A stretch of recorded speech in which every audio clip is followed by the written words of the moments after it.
And back then, this was so early in dialysis that they weren't doing a lot of things like they do now. Like I'm on a bunch of steroids and I'm on some medicine called Dialysis, some infusion shots called plasma bob. They didn't have all of these things to try to save kidneys. It was almost like, look at the labs. Labs say that the kidney's failing. We give you 8 months, right? So that was my first situation. Getting the kidney failing in 2007. Went back on dialysis for the second time, March 12th, 2007. And I stayed on dialysis all the way until October 2016. That's when I got my second kidney transplant at UC Irvine. Now, this is where the story gets interesting. Usually when you have a kidney transplant, you develop high antibodies. It's like a country that's used to having wars. That second, that third war, they're more war ready. So they kind of standing on the front line, they're soldiers, right? And that's how your antibodies do. Once your body has been invaded by a transplant, like any kind of organ transplant, you have these high antibodies in your body that's just going to reject anything put in your body at this point at like a very progressive level. So in 2016 in October, when I went to University of Irvine Medical Center to get my second transplant, they seen that the antibodies were high, but the transplant had came like so fast. I had just started going to this nephrologist. They were working me up. They were just, putting me back on the transplant list. Because at this time I didn't have a donor. I didn't have another donor. So I imagine they thought, like I thought, that it would be some time. But the kidney came up like 9 months. So they called me and we were kind of in a predicament. And the predicament was, when you have these high antibodies, you should go through a process of desensitization. And the way they do that is they do it through something called plasmapheresis. They use this thing called IVIG, intravenous immunoglobulins, which are basically like immunosuppressants to suppress your antibodies. And plasmapheresis is almost like they take some of your plasma out and they take the antibodies out and they give it back to you like dialysis, but it's called plasmapheresis. Right. And basically what they're doing when they transplant you, they want to have your antibodies at an all-time low. Being that the kidney was there, it was ready, and they said, listen, we got a kidney match for you. It just came up by the grace of God. Do you want to transplant? We don't have time to do the desensitization because that takes like 3 to 4 weeks or even longer, depending on how your antibodies react. So we all agreed, let's do the transplant. So we subsequently did the transplant. The transplant worked for maybe 4 months. Wow. And it rejected. Oh, man.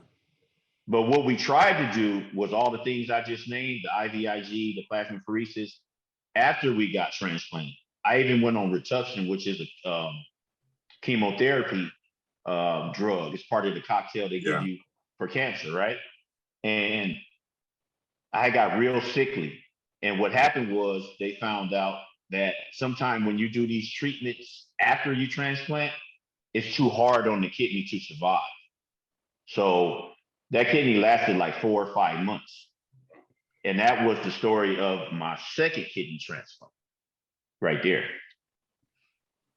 Man, it sounds like you've educated yourself a lot through the process. I mean, just being able to explain the things that you explained and, all the different drugs and all the different processes. Explain, did you have to go outside and do research? Did they give you this information? How did you get your education into the whole process? Well, me personally, my personality since a kid and even to this day, I'm the guy that always wants to know the why. You know how some guys are like, bro, let's move this process along. This guy does this guy does that, et cetera, et cetera. Let's make it and go to the next one. I want to have my questions answered. Okay, well, who's doing the lighting? Who's the publisher? Like who's the host? Okay, who's the researcher? I want to know. I want to meet these people. So I've always been like that. So as opposed to not only that, with it failing the first time and the second time, I felt an obligation to myself to say, hey, wait a minute, what is there something that you can add to this by maybe you understanding what's going on, as opposed to you just kind of like getting in the seat, putting the seatbelt on and hope everything goes right, right? Right. So from the perspective of kind of like really wanting to understand my own journey and what was happening to me and why it was happening, it was the motivation to kind of make sense of all of these terms and different things that were going on so simultaneously that most wouldn't even want to jump in that endeavor, right? But that was my motivation. I was like, well, no matter what happens, if I be on dialysis forever, I want to understand, okay, why? Like what happened? Like, right? And so just trying to grasp that journey, that made me start understanding the terms, and I would write stuff down. And then it started coming together kind of like a puzzle a little bit. Like, oh, okay, this does this and this does that, and this does this. And that's why they put you on dialysis. And this is how you don't cramp. These are some of the foods you can still eat, how you can take the potassium out. It just almost was like a fight to have a normal lifestyle, mentally and physically, that motivated me just to want to understand it from a practical standpoint, not so much from like an almanac standpoint or informational standpoint, but just from a practical standpoint. You know what I mean? Yeah. And so I just started looking at everything in pieces like a puzzle, and I started figuring out like, okay, this is how all this stuff comes together, right? And that kind of motivated me to just kind of like, I kind of fell in love with the understanding of this dialysis thing and this kidney transplant and who plays what role. It's like a movie production. I wanted to know everybody who was from the executive down to the guy in craft services. I wanted to know everybody's role. And I went on that journey to figure it out. And there's still more to know, but I just enjoy the journey of trying to grasp more understanding of, who plays what role and what's the priority of these roles and things of that nature. Right on. So, and Maurice, you can probably speak to this, but throughout, we've had conversations with other folks that have had success in their treatments, and the through line is self-education. And part of Maurice, what when you came to me initially, is that people aren't being educated through the system, right? And so what we're trying to do in terms of affecting change is how do we incorporate or how do we inspire the system to educate the patients so that they get the ease. I mean, not that it was easy for you, but there was a certain ease in your treatment where, to me, it seems like you were never a victim of your circumstance. You were always, because you knew what the process was, you could take an active role in it and not feel like it was just happening to you. You know what I mean? And Maurice, I don't know if you can speak to that real quick in terms of how your patients like that are on dialysis maybe don't know that there's no hope, and if that mental state or that mindset makes a difference in the treatment. Well, it does. And I mean, we know just from watching people, on dialysis, that if they know more, they have a better outcome. I mean, and that's the whole point. I don't understand why they fight us on that. And you might speak to that too, Fila. What was like the biggest difference between like the first time you was on dialysis and then the second time you went on dialysis? Because then the second time around, everything went corporate. You know what I mean? So did you see any differences in, treatment and how people treated you the first time around than you did the second time? Well, I'm gonna tell you one thing that I always did. I always got to know people like you, like Paul Terry. Y'all kind of remind me of the same person. And I would always have advocates, you know what I mean? And Right. it's such an oxymoron between prison and the real world. But the lessons that I learned in prison was, it's kind of like you have to network for survival. And I took that same mind state in dialysis. Like, I would be networking with certain physicians, to the point to where I could see the ones that were more or less like, you don't know what you're talking about, and they would leave it at that. But then I would see the ones that were like, no, you don't really understand it yet, but let me help you understand, right? All the way to the point where I had one of the leading nephrologists out here named Patricia Blakely. I had her cell phone number. We would talk all the time like friends, right? And it's things that she would tell me. And speaking on when you said things were going corporate, she would just tell me ahead of time, like things that were about to happen. Or she would say, I'm not going to be at this unit no more. I'm going to Colton, California. So if you want to put in a transfer. And so to me, it has a lot to do with networking. Like once you figure out everybody's role, like say you're having a problem with your diet or meal prep, but you befriended the dietitian, or even if you can't befriend the dietitian the way you want in your unit, there's a lot of dietitians. There's dietitians in just local hospitals.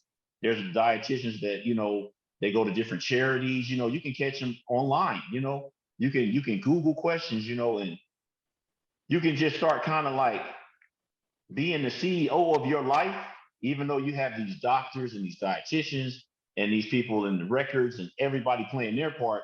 It's almost like you build a standard for yourself, for your quality. It's like, you know what? I'm going to figure out how to get the best diet, not just for my body, but that I will want to eat.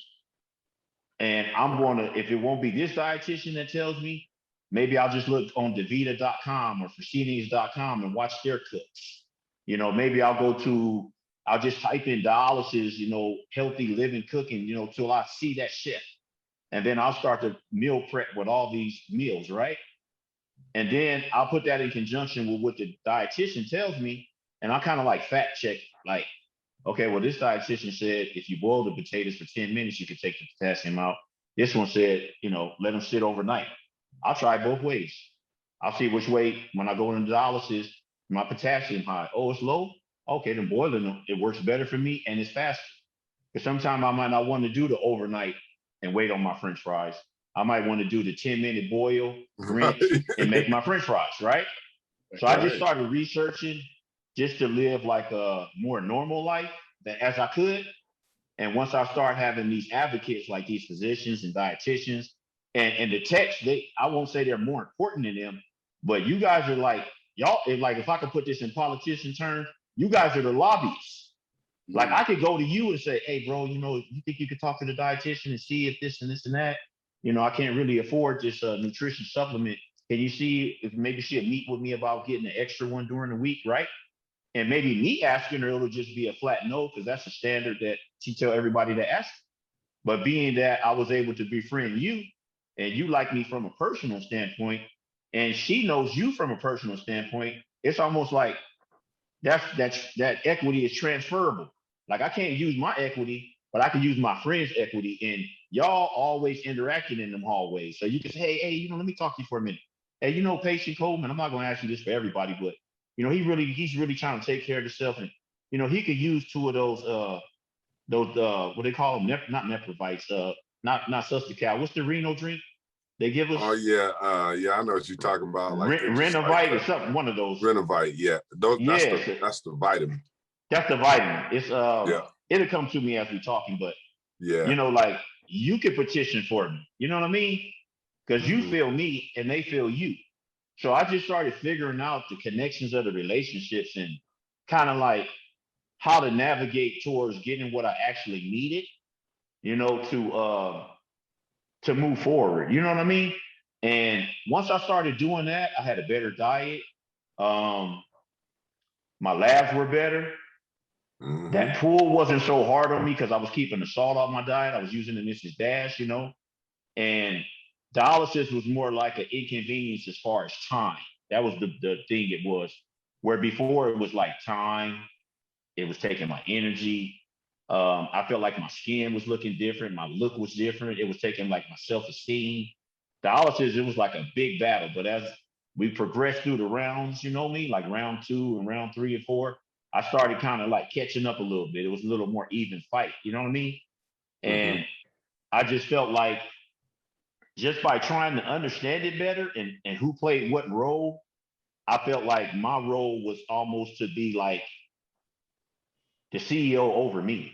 Like I couldn't control nobody else's job, but I had to control me and my behaviors and my attitude towards trying to get the things I need to make it through this. You know what I mean? Yeah, absolutely. Yeah. So, I mean, what I've seen through this and in conversation with you, Maurice, just that the technician's role could be utilized so much better in the process, right? Like you've gotten in trouble for being too much of an advocate for people, right? Because the system doesn't really, I don't know, from my perspective, doesn't really want that, you know?